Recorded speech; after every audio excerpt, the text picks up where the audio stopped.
वो शख्स जो एक लुक्मे की खातिर दीन बेच डाले, जो चेहरा देखकर दीन बेच डाले, वो बच्चा जो दूसरों की बच्ची को देखा दीन बेचकर उसके पास चला गया, वो बच्चियां जो दूसरों के बच्चों का चेहरा और उसका देखा आमदनी देखी उसके साथ भाग गया। उस घर में हुसैन का चर्चा नहीं है, हुसैन से रोशनी नहीं है। काश मेरे घर में रोजाना हुसैन का चर्चा होता, उनके दीन का, उनकी वफादारी का, उनके बाल बच्चों के रब के नाम पे कटाने का, हक के माहौल में, हक माहौल में हक की रस्सी को मजबूती से पकड़ने का, दुनिया को पांव के नीचे रौंद कर आखिरत को इख्तियार करने का। जिस घर में हुसैन का चर्चा हो उसकी बेटी कभी काफिरों के साथ नहीं भागेगी, उसका बेटा कभी काफिरों की बेटी के साथ नहीं भागेगा। क्योंकि मेरे घर में करीना है, हुसैन नहीं है। मेरे घर में कैटरीना है, ज़ैनब नहीं है। मेरे घर में सलमान है, हसन की कहानी नहीं है। इसलिए अगर मेरा बेटा फिल्मी तर्ज पर खैरों की बेटी के साथ भाग जाए, माँ बाप को छोड़ दे, वतन छोड़ दे, अगर मेरी बेटी वह करीना के तर्ज पे वह किसी छोकरे के साथ भाग जाए, ईमान लुटा ले,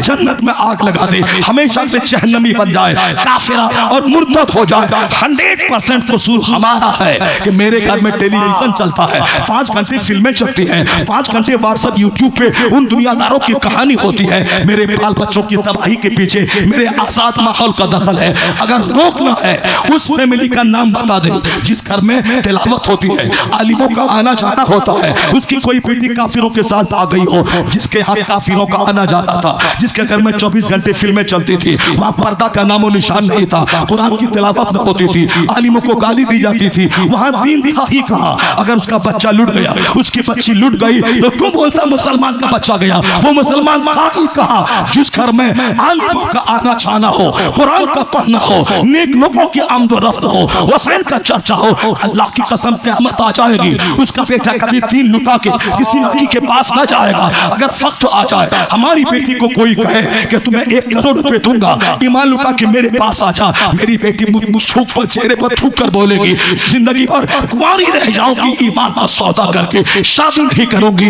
या बोली वही बोल सकती है जिसका मॉडल करीना ना हो, सकीना हो, ज़ैनब हो, शहरबान हो, उम्मुल बनीन हो, फातिमा ज़हरा हो। जिसे घर बचाना है, अगर बच्चा बचाना है, ईमान बचाना है, तो अपने घर में हुसैन का चर्चा कर, खानदान अहले बैत का चर्चा कर, मुस्तकबिल बचेगा, ईमान बचेगा, औलाद बचेगी, बेटियां बचेंगी, बेटा बचेगा, दुनिया भी बचेगी, आखिरत भी बचती रहेगी। जिंदाबाद जिंदाबाद जिंदाबाद जिंदाबाद, सुभान अल्लाह सुभान अल्लाह। इसके अलावा कोई रास्ता नहीं। ऐसा नहीं होता कि हम चलें पूरब की तरफ और काबा पहुंच जाएं। इस दुनिया में ऐसा नहीं होता है मैं आम का पेड़ लगाऊं उसमें से लीची फल जाए, इस दुनिया में ऐसा नहीं होता। मैं गेहूं में धान रोपूं वहां से शानदार किस्म का गेहूं निकल जाए, नहीं होता इस दुनिया में। ये दुनिया का सारा काम एक कानून के तहत होता है, इस दुनिया का सारा काम एक उसूल के तहत होता है। ऐसा नहीं होता है कि मैं लुच्चा रहूं, मैं लफंगा रहूं, मेरा बेटा कुतुब पैदा हो जाए, मेरा बेटा अब्दाल पैदा हो जाए, मैं जैसे चाहूं जीऊं, मेरा बेटा हालत सजदा में पैदा हो जाए, हालत सजदा में मर जाए, मेरी बीवी सजदा करे उसी हालत में बच्चा तवल्लुद हो जाए, मेरा बेटा सजदा करे उसी हालत में मर जाए।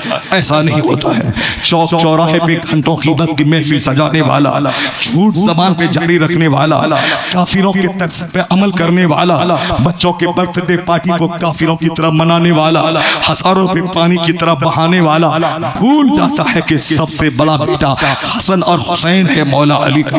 उन्होंने कभी बर्थडे पार्टी नहीं मनाया, उन्होंने कभी बेटा को बोला कि न बोला तो 10 साल का हो गया मेरे लाल, 15 साल का हो गया मेरे लाल, क्योंकि हमने हुसैन को पढ़ा ही नहीं। हमने उसको झंडा निशान, उसको छुरी, करबला, नाचना गाना, करबला, इमाम बाड़ा, केला का गाछ, सारा काम हिंदुआना हमने बना लिया। ये गैर मुस्लिम मुझसे मुहर्रम से क्यों खुश हो जाते हैं, इस जाहिलाना हरकतों से क्यों? वो उनका काम मेरे काम से मेल खा जाता है। नमाज से खुश नहीं होते वो, क्योंकि नमाज तो एक आला दर्जे की इबादत है जिसमें बंदा अपने रब से करीब हो जाता है। रोजा प्योरिफिकेशन का एक जबरदस्त तरीका है। रोजा सेहतमंद रहने और ईमानदार रहने के लिए रोजा बहुत जरूरी है, इंपॉर्टेंट रोल अदा करता है। कैंसर के सारी कीड़े को रोजा मार देता है। नमाज सबसे जबरदस्त एक्सरसाइज, सेहत भी मिलती है, जन्नत भी मिलती है, अल्लाह से मुलाकात का शानदार जरिया भी नमाज देती है। यहाँ तक कि अमेरिका यूरोप के बड़े बड़े दानिश्वरों को कहते हुए सुना गया, नमाज न होने की वजह से आज चमड़ी की बीमारी बढ़ रही है, जल्दी मर्ज चर्म रोग बढ़ रहा है, क्योंकि नमाज में जो सारा बदन एक्टिव रहता है, ब्लड प्रेशर, ब्लड सर्कुलेशन ठीक से न होने की वजह से चेहरे पे हर रगों में खून नहीं जाता, जिससे कि पॉक्स की बीमारी हो रही है। वो कहते हैं ये नमाज में इसका इलाज देखता हूँ। जब बंदा सजदे में सर रखता है, उसका हार्ट ऊपर होता है, तो ब्लड प्रेशर काफी मिकदार में चेहरे की सारी रगों और दिमाग की रगों में हो जाता है। ब्रेन हेमरेज की बीमारी, ब्लड सर्कुलेशन ठीक से न होने की वजह से, चेहरे पे दाने की बीमारी, हर रग में खून न पहुंचने की वजह से वो कहते हैं 1 करोड़ की दवाई खा ले, इस मर्ज का इलाज नहीं है। लेकिन नमाज कोई पढ़े 5 टाइम, ताकि सजदे की हालत में ये हार्ट एक ब्लड का टैंक ऊपर रहेगा और सर और चेहरा नीचे रहेगा। तो जिस तरह से खड़े होने की हालत में हार्ट नीचे वाले पार्ट्स को ब्लड सप्लाई करता है, उसी तरह से ऊपर वाले पार्ट्स को ब्लड भेजने के लिए प्रेशर बनाता है। जैसे मैं 10 मंजिला मकान पे पानी चढ़ाऊं तो ऐसे नॉर्मल नहीं चढ़ेगा, प्रेशर बनाना पड़ेगा। अगर 10 मंजिला से नीचे पानी बहाना चाहो, प्रेशर की कोई जरूरत नहीं, नल खोलूं वहां से पानी नीचे गिर जाएगा। नीचे से ऊपर चढ़ाने पे प्रेशर करना पड़ता है। ये हार्ट पंप की तरफ ब्लड इनपुट भी करता है, आउटपुट भी करता है। दूसरा, जो नमाज न पढ़ता हो उसके दिमाग की रगों का कमजोर होना, ओवरफ्लो होकर ब्लड नहीं पहुंचना, ये तो हो सकता है। मगर जो 5 वक्त की नमाज पढ़ता हो, खड़ा रहेगा तो हार्ट नीचे वाले पार्ट्स को ब्लड सप्लाई करेगा, रुकू में जाएगा तो गर्दन तक ब्लड ओवरफ्लो होकर समतल हो जाएगा, और जब सजदे में बंदा जाता है हार्ट ऊपर हो जाता है और सर नीचे हो जाता है। बगैर दिल की मेहनत किए हुए सारी रगों में ओवरफ्लो होकर ब्लड पहुंचता है। अमेरिका का क्रिश्चियन कहता है, it is my desire to establish prayer all over Washington, ये मेरी ख्वाहिश है, मेरा बस चले तो पूरे अमेरिका में मैं नमाज को नाफिज कर दूं। जहां चर्म रोग को मिटाने में दवाइयां नाकाम है, वहां इस रोग को मिटाने में नमाज इंपॉर्टेंट होता कर सकती है। एक कौम मुस्लिम, वह नमाज में ज्यादा टाइम नहीं लगता, 1 किलोमीटर 5 किलोमीटर दूर टहलने की जरूरत नहीं है। सुबह सवेरे घर से निकल मस्जिद जा, 15 मिनट लगेंगे, वुजू कर, नमाज से फज्र अदा कर, 10 किलोमीटर चलने के बाद वॉकिंग से वो तुम्हें सेहत ना मिलेगी जो नमाज फज्र की अदायगी के बाद मिल जाएगी। नमाज जन्नत दिलाती है वहां, गुनाहों को मिटाती है वहां, मगर यहाँ सेहत देती है, हार्ट की मजबूती देती है, ब्रेन की खूबसूरती देती है, चेहरे का नूर देती है, हमें एक्टिव बनाती है, पंक्चुअल बनाती है, वक्त का पाबंद बनाती है। ये नमाज को बोझ मत समझ, ये नमाज तोहफा है, नमाज उपहार है, नमाज गिफ्ट है। अगर आदमी बन के जीना है तो जिस तरह खाना जरूरी है, समझ ले उसी तरह नमाज पढ़ना जरूरी है। नारे तकबीर, नारे रिसालत, मसलके आला हजरत, मजहबे इस्लाम।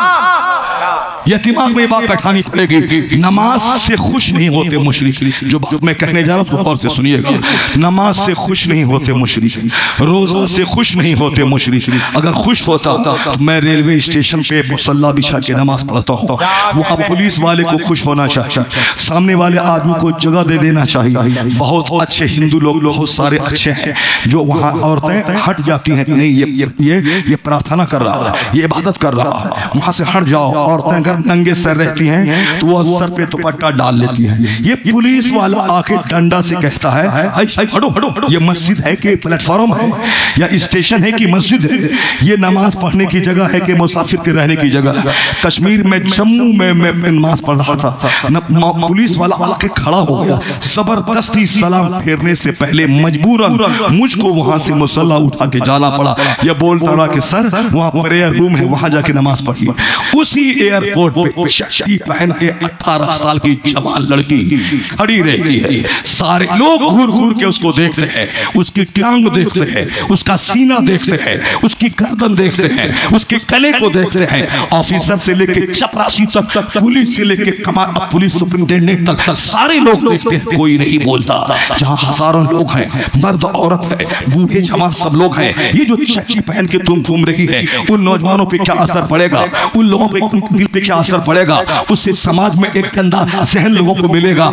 ये बदतमीज नानी मरे पुलिस वाला नहीं बोलता, नमाज पढ़ो तो बोलता है प्लेटफॉर्म है या ये मस्जिद है, और वो चूमा चाटी करते हैं स्टेशन पर। वो नहीं बोलता कि स्टेशन है या चूमा चाटी करने के तवायफ का कोटा है। पुलिस वालों का दिमाग मर गया, इनका समीर मर गया। जो नमाज से चिढ़ता है, जो नमाज पढ़ने नहीं देता है, उसको तो होना चाहिए था नमाजी सौफ नर्म होता है, नमाजी गुनाह से बचता है। नमाजी बढ़ेंगे तो घमंडी घटेंगे, नमाजी बढ़ेंगे तो पापी घटेंगे, नमाजी बढ़ेंगे तो चोर घटेगा, नमाजी बढ़ेंगे तो क्राइम घटेगा। उन सालिमों को ये सोचना चाहिए मगर दिल मर चुका है। चुमा चाटी अच्छी लगती है, नमाज अच्छी नहीं लगती है। इन मुद्दों की क्या बात करने का? उसको नमाज अच्छी नहीं लगती, रोजा अच्छा नहीं लगता, हज अच्छा नहीं लगता, ज़कात अच्छी नहीं लगती, मगर मुहर्रम का अखाड़ा अच्छा लगता है। क्यों? इसलिए कि हम उसकी बुराई बयान करते थे। यह कौन सी पूजा है? नाचा कूदा, अपने हाथ से कुछ बनाया और जब तक चाहा गुनगुन किया, फिर उसमें लाठी घुसेड़ कर पानी में फेंक दिया। तो तुम भगवान हुआ कि वो भगवान हुआ तुम्हारा? तुमने उसको अपने हाथ से बनाया और जब तक चाहा पूजा, और फिर जब तक लाठी घुसेड़ के पानी में फेंक दिया। ये कौन सा काम कर रहा है? ये नाचना कूदना पूजा है या फिल्म की रिकॉर्डिंग चलाना पूजा है या चंदा करके शराब पी के डांस करके रास्ता रोकना ये पूजा है क्या? ये कौन सा पूजा है? ये कौन नाच गाना ये पूजा है? हम उसे कहते थे, आज वो कहता है कि तुम भी अपने हाथ से बांस को मारता है, छीलता है, फिर उसकी तस्वीर बनाता है, फिर उसमें दो कब्रें बनाता है, दुलदुल बनाता है, और जब तक चाहता है वहां चादरें चढ़ाता है। औरतें आके चढ़ावा चढ़ाती हैं, मिन्नतें मांगती, हुसैन बेटा दे दे, हसन दौलत दे दे। तू भी करता है, उसको लेके फिर घूमता है, यहाँ घूमा, पैसा लिया, उसके दरवाजे पर रखा, वहां घूमा। ये तेरा काम मेरा काम दोनों मिल जाता है।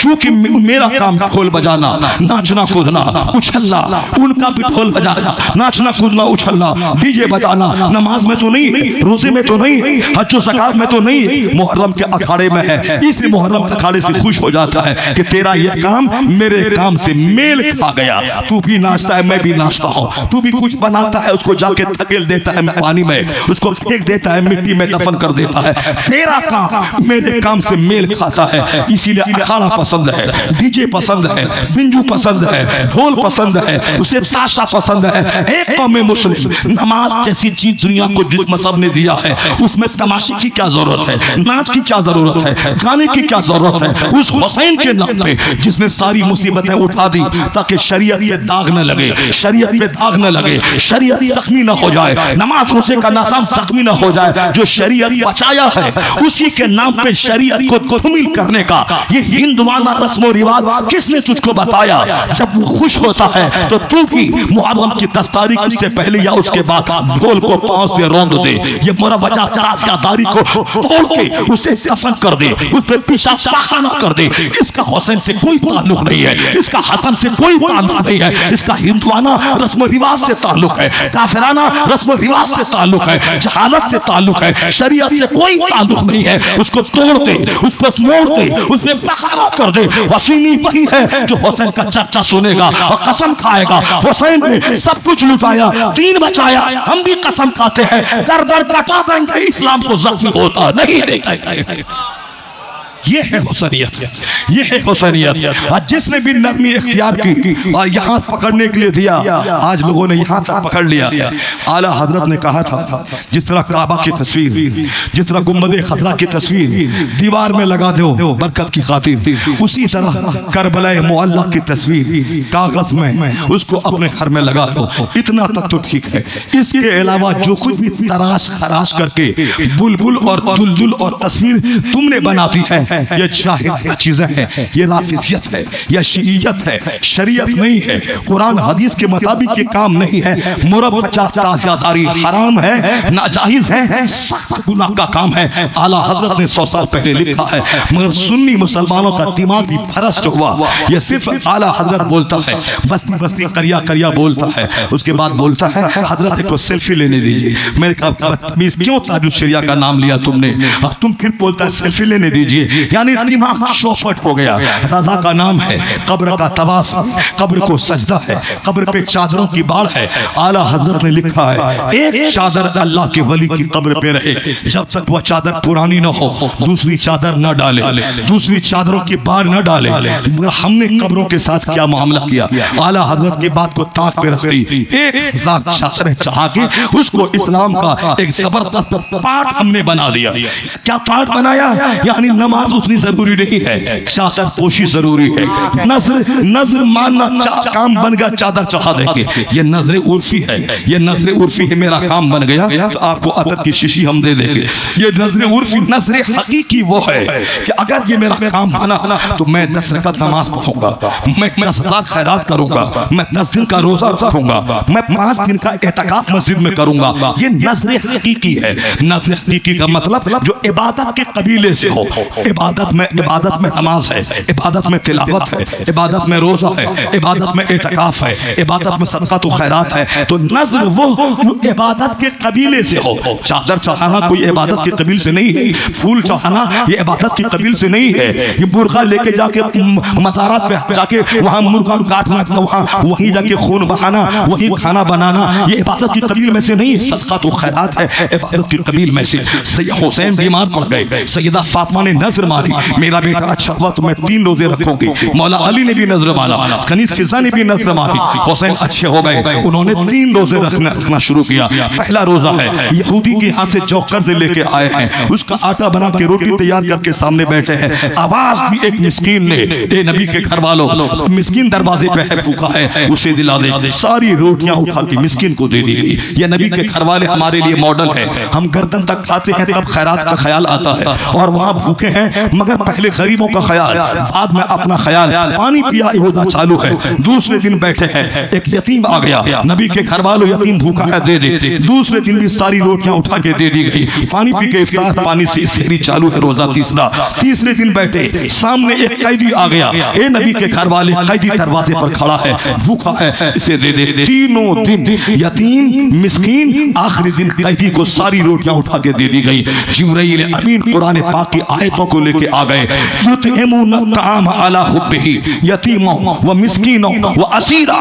ये नबी के घर वाले हैं, खुद भूखा रहकर यतीमों मिस्कीनों कैदियों को खिलाते हैं। गर्दन तक खा के खैरात नहीं, खुद भूखा रहकर दूसरों की जरूरत को प्रायोरिटी देते हैं, खिलाते हैं। फरिश्तों की दुनिया में धूम मची। नबी के घर वाले ऐसे होते हैं जो फाका कस, साबिर और शाकिर, दिन भर काम करना, रात भर एक सजे में सहर कर देना, यही मामूल अहले बैत अतहार का है। हुजूर ने क्यों कहा था कि मैं 2 चीजें छोड़ के जा रहा हूं, एक कुरान और एक अहले बैत। उसको लोगों ने उसकी भी शक्ल बिगाड़ दी, जैसे ताजिया की शक्ल बिगाड़ दी, तो उसकी भी शक्ल लोगों ने बिगाड़ दी। मैं नबी का बेटा हूं, मैं नबी का पोता हूं, मेरा पांव चूमो, मेरा हाथ चूमो, मेरी पेशानी चूमो, मुझको नजराने दो, मैं हुसैन का बेटा हूं कि नहीं? हाँ हूं। तो फिर मेरा मर्तबा बड़ा है। मैं कहता क्यों बोलता है? अगर तू हुसैन का बेटा नहीं रहा और सारी जिंदगी हुसैन का बेटा कहलाता रहा तो कब्र में जब फरिश्तों की कुटाई होगी तो कौन बचाएगा? सरे महशर खरबों के दरमियान कितनी बड़ी रुसवाई होगी। दुनिया में तो 100 साल के अंदर सारा खेल खत्म है, बचपन जवानी बुढ़ापा सब खेल खत्म। 1000 बीघा जमीन का जोतने वाला मिट्टी पे सड़ रहा है, वहां चूंटी उस पर रेंग रही है, और खूब सारी दुनिया भूल गई 50-100 साल पहले कोई नवाब था इस इलाके में। उसी तरह 100 साल के बाद हम सबों को दुनिया भूल जाएगी। दुनिया में नए लोग रहेंगे, नई इमारतें रहेंगी, हम लोग कब्र के नीचे रहेंगे। 100 साल के अंदर ये मैं हूं और 4 रुपए लेके खाया पिया पकाना पेशाब से मर गया। अब बता खरबों साल जिस आखिरत में जहां तू जाएगा वहां अगर पूछ लिया फरिश्तों से क्या तुमने देखा था अपने बाप दादाओं को, क्या तुझे यकीन है कि तू उसकी औलाद में से है, तो तू क्या बताएगा? तो तुमने नस्लों को बेच के खाया, अपने बाप दादा के नाम पे चंद सिक्के खाया, और तू तेरा उससे क्या ताल्लुक है? ये बताएं कि 100 साल तो खाया पिया चंद सिक्के, और बाकी खरबों साल जो कुटाई होगी उसका क्या हाल होगा? अगर वाकई कोई मुस्तफा की औलाद है, हसनी हुसैनी सैयद है, अगर दुनिया के सारे लोग तौहीन करते रहे, हाथ नहीं चूमा, उनके करीब नहीं गए, कोई इज्जत नहीं दी, उसकी हुसैनियत पे क्या फर्क पड़ेगा? जब क़यामत कायम होगी वह अपने हुसैन के साथ होगा, अपनी माँ फातिमा के साथ होगा, मुस्तफा के साथ होगा। वहां पता चलेगा अरे हमने तो दुनिया में कदर नहीं की, ये तो सच्चा हुसैनी है, ये हुसैन की औलाद में से है। तो दुनिया तो 100 साल का जब फूस में रहो, महल में रहो, दुनिया तो खत्म हो जाएगी। जहां का एक दिन 50,000 साल का होगा, वहां तो मुस्तफा के साथ रहेगा, हुसैन के साथ रहेगा, हसन के साथ रहेगा। तो दुनिया में बेकार क्यों लेता है? मैं फला का बेटा हूँ, मैं फला का पोता हूँ, यहाँ क्यों बेकारता है? अगर तू वाकई हुसैन का बेटा है तो सारी दुनिया तमाशा देखेगी। हम अपने अंसारी बाप के साथ और तू अपने मुस्तफा के साथ रहेगा, तू हुसैन के साथ रहेगा। असल इज्जत वहां की, असल नेमत वहां की। चंद सिक्के हासिल करने के लिए क्या तू बार बार बोलता है हम फला का बेटा, हम फला का पोता? सलाम करवाने के लिए, हाथ पर चुमवाने के लिए अपने हस्ब व नसब को क्यों बेच के खाता है? मत बोल या सोच कि अगर लोगों के सामने मैं कह दिया मैं हुसैन का बेटा हूं और लोगों के दिमाग में जो हुसैन के बेटे का तस्वुर है उस पर मैं खरा नहीं उतरा, तो लोग मेरा चेहरा देख के बोलेगा इस चेहरे का हुसैन से क्या संबंध है? अगर अखलाक ऊंचा है, चेहरा नूरानी है और सामने वाला जान गया ये हुसैनी है, तो वो बोलेगा हुसैन का बेटा। 1400 साल के बाद जब इस कदर नूरानी, बाअखलाक, बाकिरदार, मुत्तकी है, तो हुसैन के हुस्न और तकवा का आला क्या होगा? होना तो ये चाहिए था कि मेरी वजह से मेरे बाप दादे का नाम रोशन हो।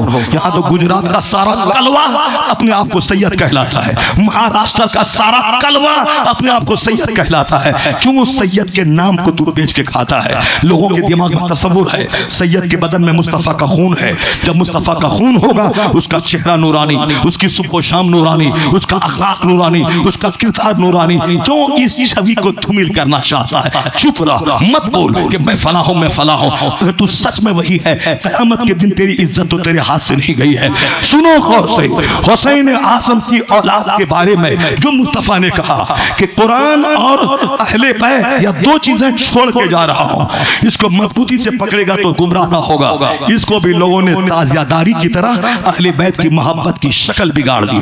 हुजूर के कहने का ही मतलब था एक तरफ कुरान है, कुरान में इंस्ट्रक्शन है, कुरान में गाइडलाइंस है, कुरान में जीने के वाज़ेह इशारात मौजूद है, ये अल्लाह का कलाम है, ये मुसहफ है, और अहले बैत इसी मुसहफ की तफसीर है, इस मुसहफ की प्रैक्टिकल अमली तस्वीर है। कुरान में आया है इस्ताईनु बिस्सब्र वस्सलाह, सब्र और नमाज से मदद मांग। ये कुरान ने एक वाज़ेह स्टेटमेंट किया कि सब्र करो, जब मुसीबत में घिर तो सब्र कर, और जब कोई रास्ता न हो तो नमाज से मदद मांग। नमाज पढ़ ले 2 रकात, अल्लाह के सामने हाथ फैला, करोड़ों संकटों की जड़ें कट जाएंगी।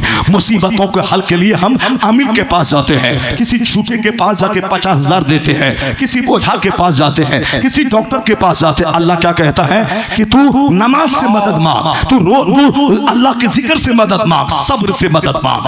1,00,000 मुसीबत आ जाए सब्र कर, सारा जिस्म गल जाए बीमारी में सब्र कर, सारे पड़ोसी दुश्मन बन जाए सब्र कर, तो तेरा सब्र से, सब्र में वो ताकत है कि हजारों मुसीबतें चकनाचूर हो जाएंगी। जुल्म करने वाले के साथ अल्लाह नहीं होता, अल्लाह का फरिश्ता नहीं होता, अल्लाह के नबी नहीं होते। सब्र करने वाले के साथ खुदा होता है, सब्र करने वाले के साथ मुस्तफा होता है। इन्नल्लाह मअस साबिरीन, अल्लाह सब्र करने वालों के साथ होता है।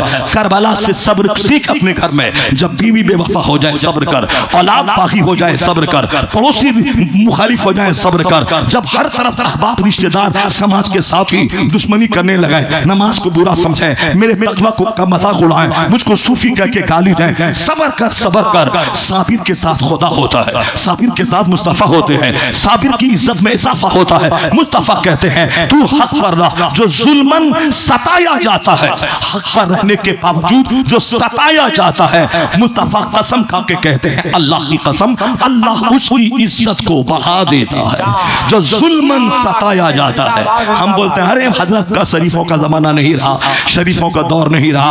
आप कहते हैं नमाज पढ़ो, रोजा रखो, नमाज दीनदार बन के रहो, ये जमाने में नहीं चलेगा। डकैत बनिए तब इज्जत देगा, चोर बनिए तब सारे लोग डरेंगे, 2-4 आदमी को कत्ल कीजिए तब सारा समाज हाथ जोड़ के सामने खड़ा होगा। मैं कहता हूं पहले भी जुल्म के लिए कोई जगह नहीं थी और आज भी जुल्म के लिए कोई जगह नहीं है। अगर तुझको हिम्मत है तो अपने गांव में 4 बच्चों का एक झुंड ग्रोह तैयार कर ले, वह 2 जना दूसरों को मारा कर, 2-4 गन हाथ में ले, शराब पी, मस्ती कर, और ये समझ लेना हमेशा मैं रहूंगा। शरीफों को कोई घास नहीं डालता, बदमाशों के लिए सारा गांव झुका रहता है। वह बदमाश है, सब कुर्सी लेके दौड़ता है, वह नमाजी है, सलाम का जवाब तो लोग नहीं देते हैं। ठीक है, गोंडा बन जा, 2-4 आदमी का कातिल बन जा। इतना याद रख, अभी एक गोंडा था इलाहाबाद में, पूरा हिंदुस्तान थर्राता था, प्रधानमंत्री से लेके मुख्यमंत्री तक थर्राते थे, पुलिस वाले थर्राते थे। वो गोंडा तो वो है कि रहे जेल में इलेक्शन जीत जाए, गोंडा तो वो है जिसका एक फोन पाने के बाद जज्बा पसीना छूट जाए, वो नस्ल गोंडा है। लेकिन तुमने देखा गोंडा गिरदी कितने दिन तक रहती है? ये सांप, ये मोच और ये गन और ये तलवार, ये सांप गोंडा गिरदी की मुद्दत कितनी कम होती है। तुमने देखा हजारों को मारने वाले का हश्र क्या हुआ, किस कदर बेदर्दी के साथ बेसहाकी की मौत मरा, जिसकी मौत पे रोने वाला कोई नहीं रहा। यही हाल बिहार के गोंडे का हुआ, 50 गाड़ी आगे पीछे चलती थी, लेकिन जेल की सलाखों के पीछे जब बेदर्दी की मौत मरा, कोई उस पे आंसू बहाने वाला तक न रहा। उत्तर प्रदेश का एक सिंह है, वो भी बहुत बड़ा डकैत था, बिहार के पश्चिमी इलाके का। आज से 35 साल पहले उसके बुलेट की धमक से बच्चे काम जाते थे, लेकिन दलितों हरिजनों ने उसे मार के खटिया में बांधकर लाठी घुसेड़ दी। वह सारी मोच, सारी बुलेट वाली 35 साल पहले सारी गुंडागर्दी खत्म हो गई।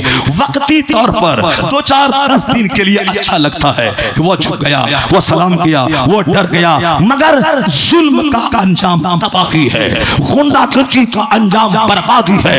यजीद वक्ती तौर पर लगा कि हुसैन को कत्ल कर दिया, अहले बैत को ज़ब्ह कर दिया, उनके खेमे में आग लगा दी, उनकी हुकूमत बच गई। मगर अंततः क्या हुआ?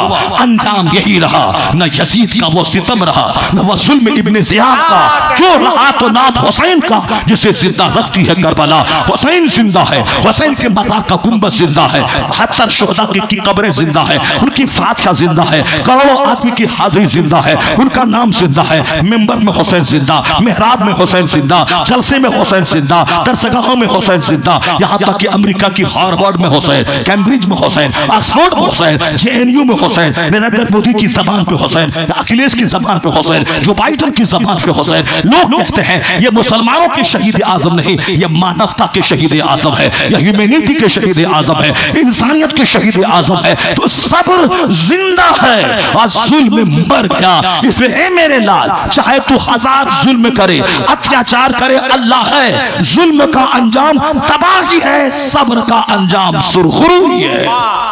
जुल्म हमेशा नहीं टिकता, सब्र हमेशा टिकता है। एक जबरदस्त पैगाम मैदान करबला से मिलता है कि हुसैन ने लूट के भी, 72 जख्म खा के भी, सारे कुंबे को लूटा के भी आज हुसैन ही जिंदा है। हुसैन का नाम करोड़ों नाम के साथ जुड़ा हुआ है। ये गुलाम हुसैन, ये फला हुसैन, ये फला हुसैन। कोई बता दे कि आपके घर में कोई यजीद है, कोई शिम्र नाम का कोई शख्स है, खुली बिन यजीद कोई है, मलऊन अमर इब्ने साद के नाम के कोई बरकत की तरह बरकत समझ के नाम कोई रखा हो, एक नाम नहीं मिलेगा। न इब्ने जियाद मिलेगा, न खुली मिलेगा, न हुरमिला मिलेगा, न शिम्र मिलेगा, न यहाँ तक कि यजीद नाम का कोई बच्चा मिलेगा। मगर दूसरी तरफ जो लोग लड़ गए, जिन्होंने सब्र किया, जो मजलूमियत के साथ शहीद कर दिए गए, जिन्होंने सब्र किया, हक की रस्सी को हाथ से नहीं जाने दिया, जख्मी हुए, सारा सितम सहा। आज मोहम्मद इब्राहिम जिंदा है, और मोहम्मद जिंदा है, अली असगर जिंदा है, मोहम्मद कासिम जिंदा है, अली अकबर जिंदा है, ज़ैनुल आबिदीन जिंदा है, हसन जिंदा है, हुसैन जिंदा है, सारे अहले बैत जिंदा है। उनके मज़ार पर कई कुंटल सोना लगा हुआ है, कई करोड़ की हाजिरी बगदाद में हो रही है। अब्बास अलम बरदार का रोजा, बुरैर इब्ने हुसैन का रोजा, मुस्लिम बिन औसजा का रोजा, ये सारे अवानो अंसार का रोजा। 1400 साल हो गए, यजीद की सल्तनत वक्ती तौर पर बच गई थी। वो चाहता तो अब्बास अलम बरदार की कब्रों को खुदवा देता, मोहम्मद और इब्राहिम और मोहम्मद की कब्रों को मिटा देता, मगर वो क्या मिटाएगा? जिसे अल्लाह रखे उसे कौन चख सकता है?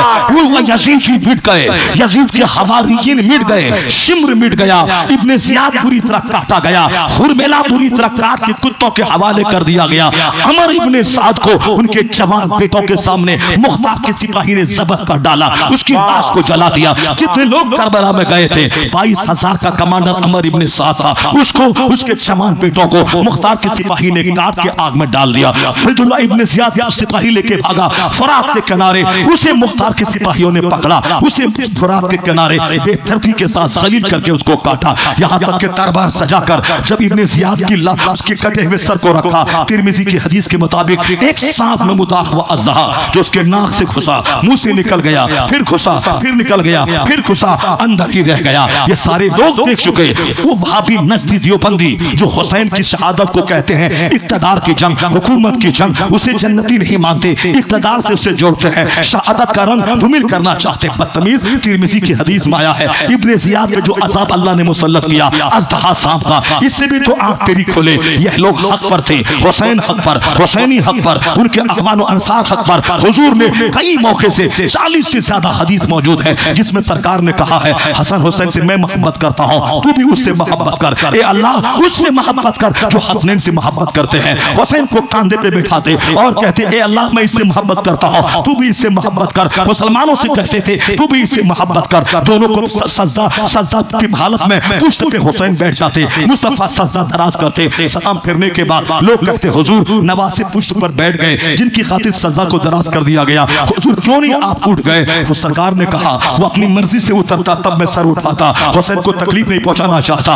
हुसैन के बारे में तुम मेरी नसीहत याद रखो, जो इससे मोहब्बत करेगा, इसके माँ बाप से मोहब्बत करेगा, वह मुझसे मोहब्बत करेगा, और जो मुझसे मोहब्बत करेगा खुदा उससे मोहब्बत करेगा।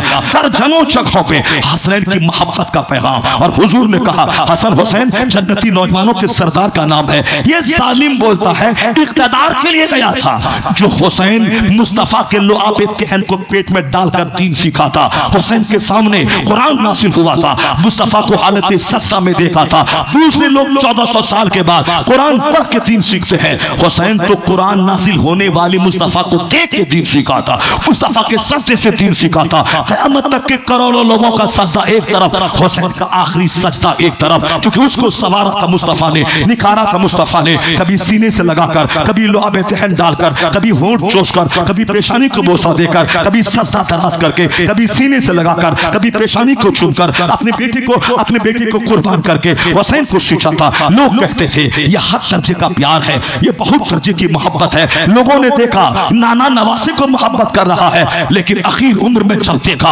हुसैन ने अपने आराम की सारी जिंदगी को मदीने में तैयार कर कांटों का रास्ता, भूख का रास्ता, प्यास का रास्ता इख्तियार करके सब कुछ सह लिया, अपनी सब सुंबा लुटा दिया, शरीयत को बचा लिया, यजीद को ताबुन न करके उसकी कमर तोड़ दी, उसके जुल्म की कहानी बंद कर दी। हुसैन के कांधे पे नाना की शरीयत का बोझ था। हुसैन ने मुस्कुराते हुए गर्दनें कटा के 75 जख्म 900 तलवारों के खा के उसको बचा लिया। तब लोगों ने कहा नाना ने सर पे इसीलिए उठाया था ताकि वो वक्त आ जाए जब हुसैन के कांधे पे नाना की उम्मत का बोझ हो। तो आज नाना उसे उठाता है, कल नाना की मोहब्बत का कर्ज हुसैन अदा कर देगा।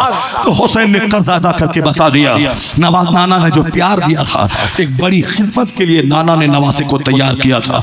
जब किसी को बहुत बड़ा इंसान बनाना हो, उसको बचपन से ही उसकी तरबियत करनी होती है, उसकी तराश खराश करनी होती है।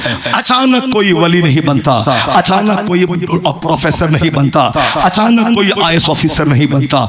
उसको अभी इसी साल एक बच्ची ने 720 नंबर नीट का निकालिया। पूरे भारत में उन्होंने टॉप किया, 720 में 720 नंबर लाई। पता चला कि उसका बाप, उसकी माँ अपनी बेटी को तैयारी करवाने के लिए उत्तर प्रदेश छोड़कर कोटा चली गई, यानी राजस्थान। वो ताकि छुट्टी के दिन में मेरी बेटी घर न आ जाए, फिर यहाँ घर से कोचिंग सेंटर जाने में देर न हो जाए, इसलिए ये वहीं रहने लगी ताकि छुट्टी हो तो कोटा में रहे और सेशन चालू हो तो कोटा में रहे। यानी बेटी को पढ़वाने के लिए उन्होंने अपना घर छोड़ दिया, किराए पे घर लेके रहा। 2 साल मेहनत की, तब जाके 720 में 720 नंबर लाया। अचानक नहीं होता है, कूद के उछल के कोई डॉक्टर नहीं बनता है, कोई खतीब नहीं बनता है, उछल कूद के कोई वली नहीं बनता है, उसके लिए मेहनतें करनी पड़ती है। हुसैन शहीद आज़म का नाम है, उछल कूद के नहीं बना। यही तो है कि लोग अगर हुसैन आज़म की जिंदगी में ये मसला नहीं आता, लोग क्या कहते, नाना इस्लाम के पैगंबर है, नवासे को जन्नती नौजवान का सरदार बना दिया। मगर दिमाग में तो कोई पहरा नहीं है, दिमाग में तो बात आती जैसे मेरा कोई बेटा है, मेरा कोई बेटा हो। मैंने कहा ये मुफ्ती आज़म हिंद है, मेरे सारे मुरीद बोलेंगे चलो मेरे पीर ने बोला है मानना तो पड़ेगा, ठीक है मान लिया, कोई अपोज नहीं, कोई मुखालफत नहीं। नहीं, आपने कह दिया। मगर इस दिमाग के पहरे को क्या करेंगे? दिमाग में डाउट का पैदा होना, दिमाग में शक का आना। शक तो अल्लाह के बारे में कभी कभी दिमाग में आता है, माशअल्लाह, नबी के बारे में आता है, कुरान के बारे में आता है। वो शक गुनाह नहीं है। जो शक यकीन में न बदले, जो जबान पे न आए, दिमाग में वसवसा है, आया चला गया। मगर जब वो वसवसा पे विश्वास ठहर जाए, वहां से कुफ्र शुरू हो जाएगा, वहां से कुफ्र शुरू होगा। जैसे अल्लाह के ताल्लुक से कोई बोला कि है कि नहीं है, अगर दिमाग में बात आई, एक झोंका वसवसा का आया चला गया, कोई गुनाह नहीं है और यकीन है कि अल्लाह है, अल्लाह की बंदगी कर रहा है, हिसाब किताब होगा। अगर ये यकीन कर लिया कि वाकई अल्लाह नहीं है, तब तो वो काफिर हो गया। उसके सारे बाल बच्चे अब जो पैदा होंगे वलदुल ज़िना वलदुल हराम पैदा होंगे। ईमान खत्म, निकाह खत्म, बीवी निकाह से निकल जाएगी। इसलिए कौमे मुस्लिम चटाचट नहीं बोलता है, पहले सोचता है फिर जबान खोलता है, और जो चटाचट बोलता है वह कुफ्र भी बग जाता है। निकाह से बीवी निकल जाती है, उसके बच्चे वलदुल ज़िना नाजायज पैदा होते हैं। और समाज में इसी एहतियात न करने की वजह से बेशुमार बच्चे जो बेहया हैं, आलिम की, जलसे की, मस्जिद की कदर नहीं करते हैं, समझ लें कि ये नाजायज औलाद है, जिसका बाप कभी कुफ्र बका था, जिसकी माँ कभी कुफ्र बकी थी, माँ बाप को एहसास तक न हुआ। नाजायज बच्चे की पहचान है हया नहीं हो, शर्म नहीं हो, मस्जिद मदरसे की कदर न हो, उलमा का एहतराम न हो, माँ बाप को आंख दिखलाता हो, समाज की बूढ़ों का मजाक उड़ाता हो, बेहयाई हो। ये समझ लें कि नाजायज है, भले ही बाप को पता न चले। बेहयाई नाजायज बच्चों की पहचान होती है। आंखें झुकी रहना, शर्म हया का पुतला बना रहना, यह जायज औलाद की अलामत होती है। अब जबकि बेहया बच्चों की तादाद बढ़ गई, समझ जाए कि माँ बाप की बेएहतियाती से दोनों काफिर हो गए, बच्चे हरामी पैदा हो गए, माँ बाप को पता तक नहीं चला। तो दिमाग में शक आना, वसवसा पैदा होना, ये बुरा नहीं है। उस वसवसे को सही समझना ये बुरा है, उसको ज़बान पे हक के साथ बोलना ये बुरा है। ठीक है, मुस्तफा मेरे पैगंबर, मैंने हुजूर का कलमा पढ़ लिया, सरकार ने जो कुछ कहा मैंने मान लिया। सरकार ने कहा हसन और हुसैन जन्नती नौजवानों के सरदार हैं, मैंने मान लिया। नबी ने कहा अल्लाह है, मैंने माना। हुजूर ने कहा ये कुरान अल्लाह की किताब है, मैंने मान लिया। हुजूर ने कहा जन्नत और जहन्नम है, मैंने मान लिया। मगर दिमाग को क्या करेगा बंदा? दिमाग में तो बात आएगी। सरदार तो वो होता है जो सबसे बड़ा ताकतवर होता है। सरदार तो वो होता है कि जो अपने मातहत लोगों में सबसे ज्यादा बाहिम्मत होता है। यानी जल सेना का अध्यक्ष कोई काम चोर नहीं होता। जहां 1,00,000 सेना दम तोड़ जाए, वहां अध्यक्ष मैदान में कूदता है। वायु सेना का अध्यक्ष वह जबरदस्त पायलट होता है, जहाज को नीचे करे, ऊपर ले जाए, दूसरों का तो सीना फट जाए, लेकिन वह बाहिम्मत बनकर उसको नचाए, वो अध्यक्ष होता है। अध्यक्ष जिन लोगों का अध्यक्ष होता है, इल्म में ताकत का, एबिलिटी में, मेरिट में वो सबसे बड़ा होता है। जन्नती नौजवानों का सरदार, नौजवानों में कोई शहीद है, कोई बहादुर है, कोई कमांडर इन चीफ है, कोई उहदेदार है, एडमिनिस्ट्रेटर है। किसी ने ईरान फतह किया, किसी ने रूम फतह किया, किसी ने मिस्र फतह किया, किसी ने उर्दू फतह किया, किसी ने कुस्तुनतुनिया फतह किया। ये बड़े बड़े मुजाहिद होंगे। उनका जो सरदार होगा उसकी तो सरदारी बड़ी हो, उसकी ताकत बड़ी हो, उसकी एबिलिटी बड़ी हो। जरा गौर से सुनना एक कौम मुस्लिम, नाच सुनने के आदि मत बन, गाना सुनने के आदि मत बन, और जलसा जुलूस को आदि मत बना। गौर से सुन, 1 घंटे की तकरीर जिंदगी बदल देगी, वरना सब दिन नंगा रहेगा, नंगा ही मर जाएगा। और नात खानी के बहाने गाना सुनकर इस जलसे के तकद्दुस को बर्बाद कर देगा। चोकरी मत कर, इसको तकद्दुस को बहाल रख। ये जलसा है, कुरान हदीस सुनने की चीज है, अपने सीने को जगाने की चीज है। नात खानी सिर्फ एक नात खा को बोला, या मौलवी भाई हमारे इस पे जोर दें, वरना कल तुम तकरीर करेगा, कोई तेरी तकरीर नहीं सुनेगा। तो कुरान सुनाएगा, सारा मजमा तुझको अकेला छोड़ के भाग जाएगा। आज तुम पब्लिक की पसंद का ख्याल करते हुए नात खानी को तरजीह देता है, उसको इज्जत देता है, उसको ज्यादा टाइम देता है। कल तुम जुमा के दिन अकेला तकरीर करेगा, कोई नहीं सुनेगा। कल तुम लोगों से बोलेगा दीन सुनो, कोई नहीं सुनेगा। इसका जिम्मेदार तुम ठहरेगा। तुमने पब्लिक की पसंद का ख्याल किया, तुम्हें इल्म का कदरदान होना होगा। एक भी नात खा न रहे, नात खा एक वो रहे जो नबी की नात की तरह पढ़े, गाने के तर्ज पे न पढ़े। वह नात सुनाए तो बदन में आग लगे, मदीने की हाजिरी का शौक पैदा हो जाए। वो नात सुनाए, यहाँ सुबह उठ के मस्जिद में जाए, 1000 बार नबी पे दरूद पढ़े। जैसा तुम वैसे तेरे नात सुनाने वाले, जैसी रूह वैसे वैसा फरिश्ता, जैसा बताशा वैसी फातिहा, जैसे तुम कंधा उसी तरह तेरा बात सुनाने वाला कंधा।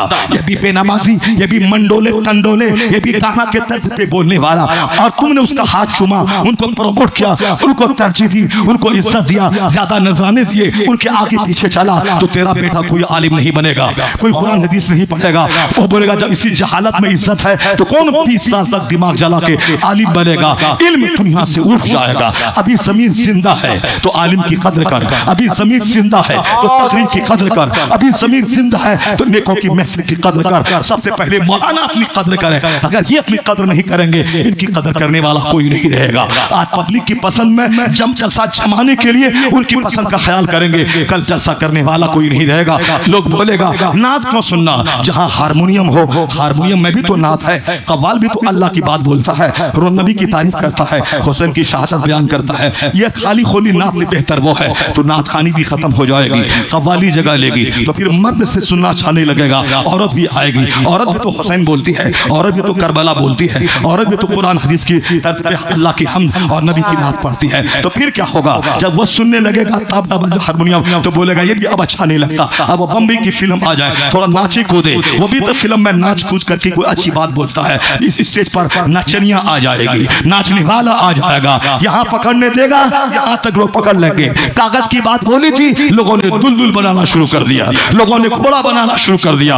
एक लफ्ज क्यों नहीं कह दिया गया कि ये तासियादारी का क्या मतलब है, हुसैन आजम के शोक बनाने का क्या मतलब है, उसकी याद ताजा करने के लिए ये तमाशा बनाने का क्या मतलब है। आला हजरत ने अपने तौर पर बहुत कुछ कहा, पब्लिक ने बात नहीं मानी, तो उसमें क्या किया जाए। गौर से सुनो, ये आखिरी पॉइंट सुन ले कि वसवसा तो दिमाग में आना तय था कि मगर अगरचे जबान पे नहीं लाएगा बंदा, हम भी नहीं लाएंगे, कोई मुसलमान नहीं लाएगा। मुस्तफा लाजवाब, मुस्तफा का नवासा लाजवाब। हुजूर ने कह दिया मेरा बेटा सरदार है, हमने मान लिया। हुजूर ने कह दिया मेरा बेटा जन्नती नौजवान का इमाम है, मैंने मान लिया। मगर यहाँ तो बात पैदा होगी, न ताकत, न हिम्मत, न जिहाद और न कुछ, और फिर ये सरदार हो गए। सरदार तो वो होता है जो सबसे ज्यादा कुर्बानी का जज्बा रखता है। सरदार तो वो होता है जहाँ महतहतों की हिम्मत जवाब दे दे, वहां वो अडिग रहता है। ये वसवसा पैदा होना तय था। आराम से रहे, खाए पिए, मस्जिद नबी में पले, मदीने के गवर्नर बन के रहे, मर गए, बकी में दफन हो गए, दुनिया में भी जन्नत, मरने के बाद जन्नत, और ये सरदार हो गए।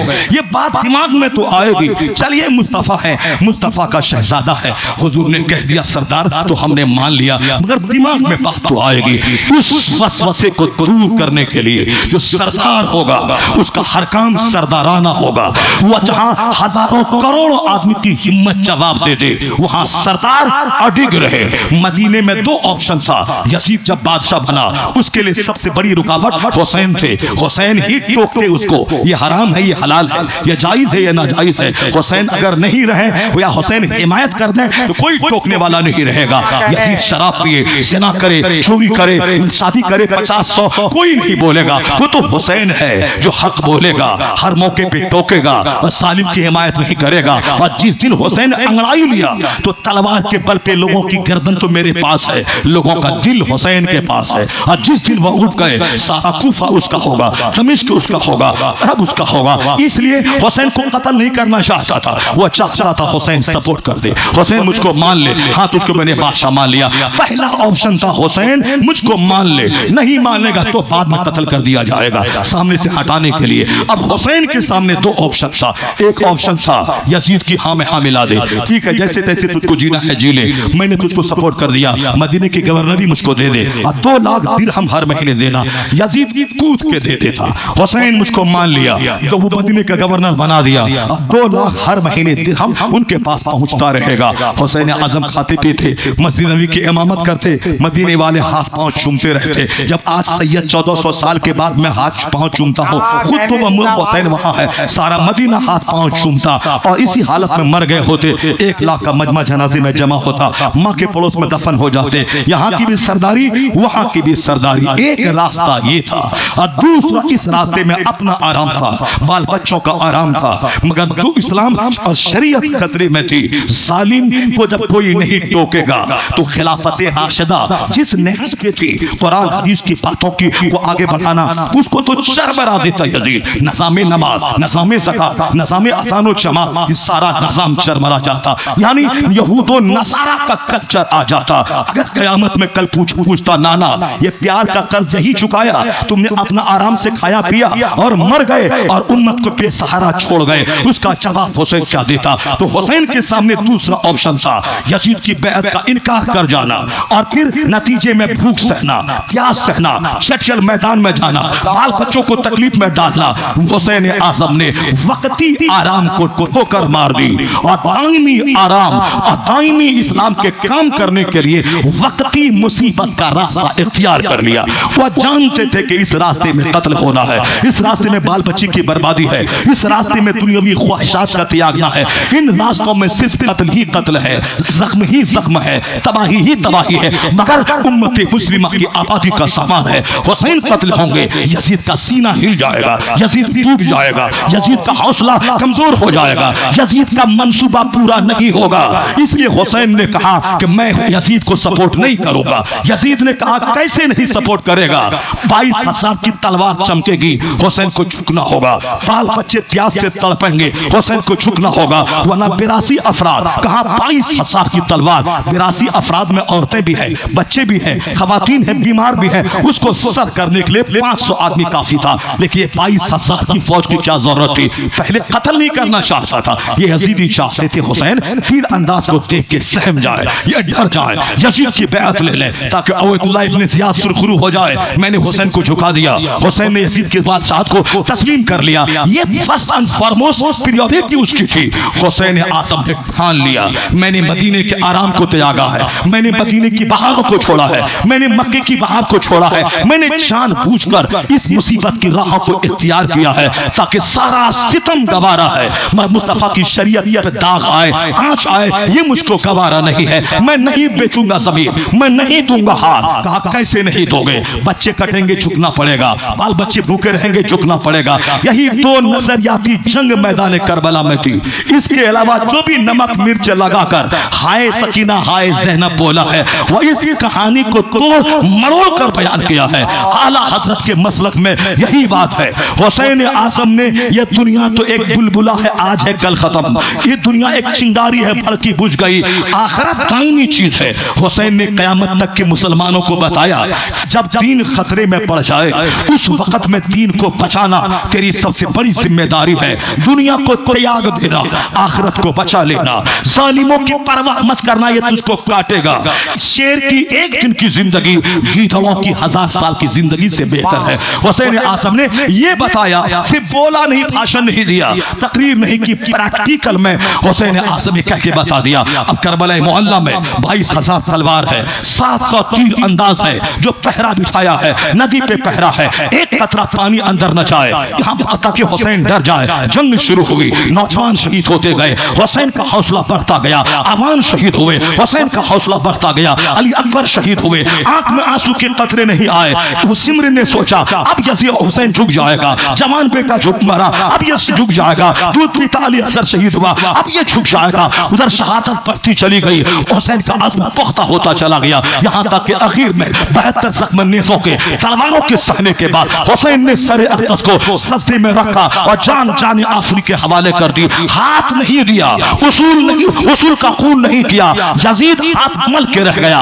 पूरी ताकत को झोंक दी, हुसैन का हाथ नहीं ले पाया। उन्होंने सारे सूरमा को जमा किया, हुसैन का हाथ नहीं ले पाया। उन्होंने पूरी शामी सल्तनत को झोंक दिया, हुसैन का हाथ नहीं ले पाया। और सारी मुसीबतें जमा हुई, हुसैन का जमीन का सौदा न हो पाया। हुसैन हाथ बचा के गया, हुसैन जमीर बचा के गया, हुसैन ईमान बचा के गया। सर्रा सर्रा बोल उठा, यजीद अपने मकसद में नाकाम हो गया और हुसैन अपने मकसद में कामयाब हो गया। न यजीद का वो सितम रहा, न वह जुल्म इब्ने ज़ियाद का, जो रहा तो नाम हुसैन का, जिसे जिंदा रखती है करबला।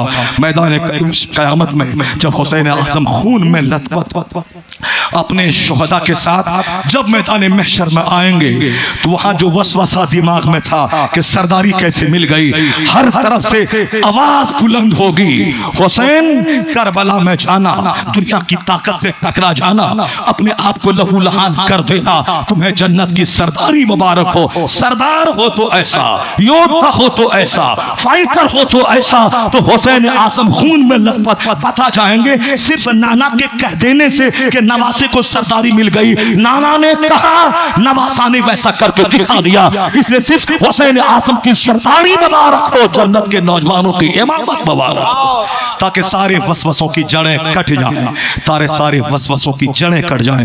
हुसैन आजम दीन सिखाने आए थे, हुसैन आजम दीन बचाने आए थे। उसके नाम को खेल और तमाशा, अफसाना, फिक्शन और नॉवेल न बनाया जाए। अल्लाह तबारक व तआला हमको भी, आपको भी, दुनिया के सारे मुसलमानों को हुसैन आजम की जिंदगी से रोशनी हासिल करने की तौफीक अता फरमाए। जरा बताइए, इतना बड़ा मजमा है, मैंने आपका 1.5 से लेकर पौने 2 घंटे तक का टाइम लिया, 1 मिनट भी मैंने आपका बर्बाद नहीं किया। पौने 2 घंटे आपने गुफ्तगू की है, आपने आपस में बात किया है, मैंने उस पर ध्यान नहीं दिया।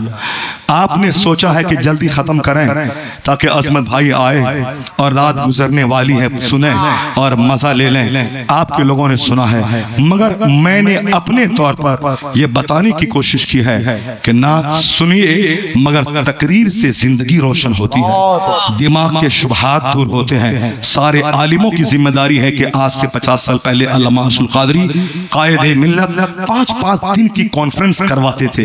एक नात पढ़ने वाला 5 शेर पढ़ता था, बाकी 5-5 घंटे तकरीरें होती थी।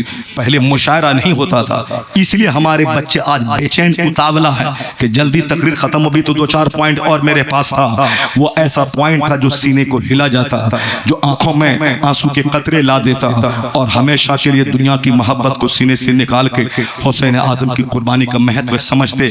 लेकिन आपकी बेचैनी, आपकी बेकरारी, आपका उतावलापन ये बता रहा है कि आप जल्दी से नात सुनने के मूड में आने वाले हैं। ये और बात है कि अल्हम्दुलिल्लाह पूरे हिंदुस्तान में 2 घंटे, 2.5 घंटे, 3 घंटे ये वाहिद मजनू खतीब है जो लोगों की परवाह किए बगैर वो अपनी बात बोलता रहता है। मैं तकरीर में किस्सा कहानी का सहारा नहीं लेता हूँ, मैं ये भी नहीं फिक्र करता कि मैं कल का बात बोलूं, लोग मेरा प्रोग्राम मुझको कैंसिल करवा दे। अल्हम्दुलिल्लाह मैं हक बोलता हूँ, नजराना दे चा ना दे, और उसका रिजल्ट ये निकलता है कि दुनिया में अच्छे लोग जिंदा है, वरना मुझ जैसे डांट डपट करने वालों का प्रोग्राम तो 10 साल पहले ही खत्म हो जाता। अच्छे लोग नहीं थे तो कौन सुनता तेरी हक बात, अपनी बात अपने पास रख। यहाँ मंच, यहाँ किस्सा कहानी और मजे की बात होगी, यहाँ 30-35 तकरीरें होती हैं। इसका मतलब है कि ज़मीर मरा नहीं है, हुसैनिया जिंदा है, लोग जिंदा हैं, अच्छे लोग जिंदा है। तो अच्छे लोग एक आगे बढ़ते हैं, सारे गाँव का नाम होता है। तो जो लोग बोला दालान में खैनी खा के जलसा कराने से क्या होगा, आज उनसे पूछिए कि गांव में जो हुस्न जमाल और बहारें हैं, ये तुम खैनी खाते, तुम्हारी बात ये नौजवान मान लेता, जैसा नहीं करवाता, तो आज 10 गांव के लोग यहाँ ना जमा होते, न एक दर्जन उलमा कराम यहाँ आते, न इस गांव को बरकतें मिलती। एक आलिम किसी गांव में कदम रखते तो 40 दिन तक रहमतों की बारिश होती है, यह दिन देखने को नहीं मिलता। हम लोग बोलते हैं 50 साल पहले अल्लामा साहब आए थे, अजमल और बेकर आए थे, हुजूर गाज़ी मिल्लत आए थे, फलां साहब आए थे, ताजुश शरिया आए थे, मुफ्ती आज़म हिंद आए थे। हम लोग बोलते हैं ना आज, और जब तेरे गांव में जलसा ना होगा, आलिम न आएंगे, तो तेरी नस्लें 50 साल के बाद कैसे बोलेंगी। इसलिए जलसा करवा आलिमों को बोला ताकि तेरा बच्चा 50 साल के बाद बोले। हक बोलने वाला एक मजनू खतीब आया था साहब, एक हक बोलने वाला नकीब आया था, एक अच्छी नात पढ़ने वाला शायर फला आया था, ताकि हमारे काम पे तेरी नस्लें नाज करें और फख्र करें।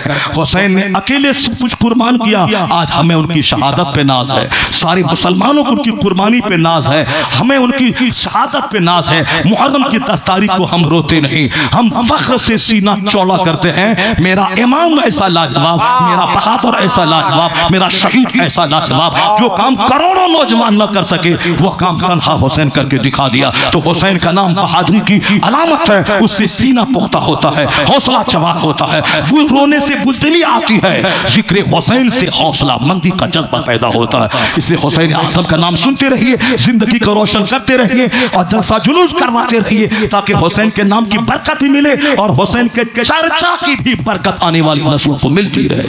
अल्लाह तबारक व तआला आपके इस जलसे को कबूल फरमाए और आने वाली नस्लों को हुसैनियत के रंग में रंग जाने की तौफीक अता फरमाए। तमाम वाहियात, खुराफात और बिदआत, तमाम नाच गाने तमाशों से बचने की हमारी नस्लों को तौफीक अता फरमाए। जो लोग कुर्सी पर बैठ के कहते थे जलसा कराने से क्या फायदा होगा, आज वह मुस्कुरा रहे हैं। कुर्सी पर बैठ के ये हजारों का मजमा देख रहे हैं, उसे अपने बोलने पे शर्मिंदगी हो रही है, मैंने ऐसा क्यों बोला था, मैंने ऐसा क्यों सोचा था। वो बच्चा आगे बढ़ा, सारे गांव का नाम ऊंचा कर गया। वो बच्चा आगे बढ़ा, आज हमारी कब्र के मुर्दे भी खुश हो रहे हैं, उनके हक में भी दुआएं हो रही है, उनके लिए दुआ हो रही है, जिंदों को भी खुशी मिल रही है और यहाँ के मुर्दों को भी खुशी मिल रही है। एक आदमी आगे बढ़ा, सारे समाज को खुशी मिल रही है, मुर्दों को भी और जिंदों को भी खुशी मिल रही है। काम ऐसा कीजिए जिससे नस्लें याद रखें, जिससे अपने बाप दादा को फायदा पहुंचे, जिससे आने वाली नस्ल आपको याद रखे, जिससे गुजरी हुई नस्लें कब्र में आपके लिए दुआ करें। जो काम आज हुआ है, मैं इस काम के करने वाले 2-4 नौजवानों को दाद देता हूं, बेटे कभी नर्वस मत होना, कभी मायूस मत होना। हुजूर ताजुल शरिया से जब लोग कहते थे हुजूर मैं दीन का काम करता हूं, और लोग हमें गाली गलौज देते हैं और कहते हैं कि क्यों ऐसा करता है, मैं नर्वस हो जाता हूं। हुजूर मुहद्दिस कबीर से किसी ने कहा था साउथ इंडिया में, हुजूर अब 12वीं का जलसा मैं नहीं करवाऊंगा, ये 15 दिन का जलसा करवाने में पसीना छूट जाता है और मेहनत भी करता हूं, और लोग कहते हैं नाम नमूद के लिए ऐसा कर रहा है, हिम्मत टूट जाती है, अब ऐसा नहीं करूंगा। मुहद्दिस कबीर ने कहा था तो फिर सिनेमा हॉल खोल लीजिए, कोई आपके खिलाफ नहीं बोलेगा, कोई नहीं बोलेगा। दीन का काम करने वाले को तो गर्दन काट दिया, और तुम बोलता है कि जलसा करवाऊंगा, ये हमको गाली देता है। तुम ये बोल गाली देता रहा, मेरा हुसैन सब फूट पीकर सर कटा के दीन बचाया है, मैं गाली सुनता रहूंगा, जलसा करवाता रहूंगा, ताकि नस्लों को रोशनी मिलती रहे, मुर्दों को खुशी मिलती रहे। सच्चा हुसैनी नर्वस नहीं होता, सच्चा हुसैनी आंख में आंसू नहीं लाता, सच्चा हुसैनी 2-4 कुत्ते के भौंकने से वह विड्रॉल नहीं करता, सच्चा हुसैनी शेरपन को चिंगारता रहता है, वह मुसीबतों को दबाता रहता है, आगे कदम बढ़ाता रहता है। सच्चा हुसैनी है वह जो जलसा करता है, मदरसा चलाता है, मस्जिदों की तामीर करता है, पूरे गांव समाज का नाम ऊंचा करता है। अगर यहीं पे अगर नाचने वाला काम होता, इससे ज्यादा लोग यहाँ होते, सारे लोग थू करते कि बदतमीज ऐसा काम किया कि लाखों आदमी के गुनाहों का सामान किया। लेकिन 2-4 बच्चा आगे बढ़ा, जन्नती महफिल सज गई, आज रात भी कुर्बान हो रही है, मौसम भी खुशगवार है, जमीन दुआ कर रही है, जर्रे जर्रे खुशी में शरीक हैं, लाखों फरिश्ते इस गांव में आ गए हैं। 2 आगे बढ़ा, इतनी बड़ी बहार गांव को मिल गई। यही होता है, नेक लोग थोड़े होते हैं, उसी थोड़े से सारों का भला होता रहता है। अल्लाह तबारक व तआला इन लोगों की मेहनतों को कबूल फरमाए और हम सबों को अपनी सोच पे नजरसानी की तौफीक अता फरमाए। हमेशा इस तरह की महफिलें कायम करके दीन सीखने और आने वाली नस्लों को तबाही से बचाने की तौफीक अता फरमाए। आमीन। व आखिरु दअवाना अनिल हम्दुलिल्लाहि रब्बिल आलमीन। अस्सलामु अलैकुम व रहमतुल्लाहि व बरकातुहू।